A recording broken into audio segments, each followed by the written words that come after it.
Hey everybody, David Flute, Cabinet Secretary, South Dakota Department of Tribal Relations.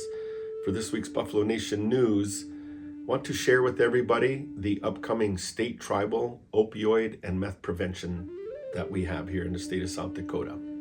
This is formerly known as the Meth Summit, and because of an uptick in the different drugs that we see across the nation, but for me, as a tribal member and with what we do here in the office, more focused on Indian country and what's affecting our tribal people.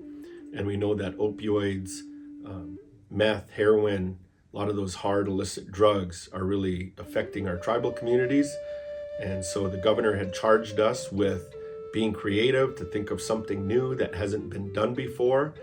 And we came up with the Meth Summit because methamphetamines, to my knowledge, is still the number one drug of choice in Indian country.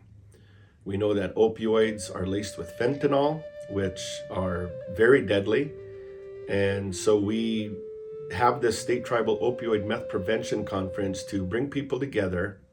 We have an exciting agenda with some speakers that are going to share experiences. They're going to share resources and information. And it's also a time for those tribal leaders that have attended, and we have had tribal leaders attend. It's an opportunity for them to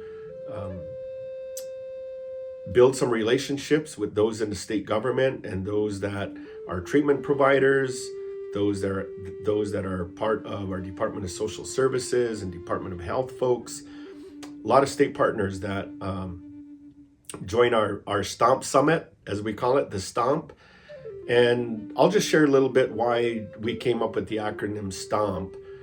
The cultural knowledge that I've acquired through years, I've always looked at the grass dance as and the dance in general, the stomp dance. I know that some people call it a crow hop, a foot slide.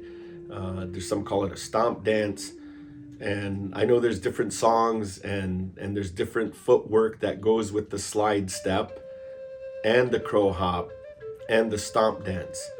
But we came up with STOMP, and I thought it was very creative and unique, that state tribal opioid meth prevention, and that we want to stomp these drugs out of Indian community. We want to stomp drugs out of all communities. But our focus as the Department of Tribal Relations is to get into Indian country, work with our Indian partners, work with our tribal governments, work with the folks that are really doing the hard work in Indian country with the different types of prevention, drugs, suicide, meth prevention, and those types of things. So, thank you.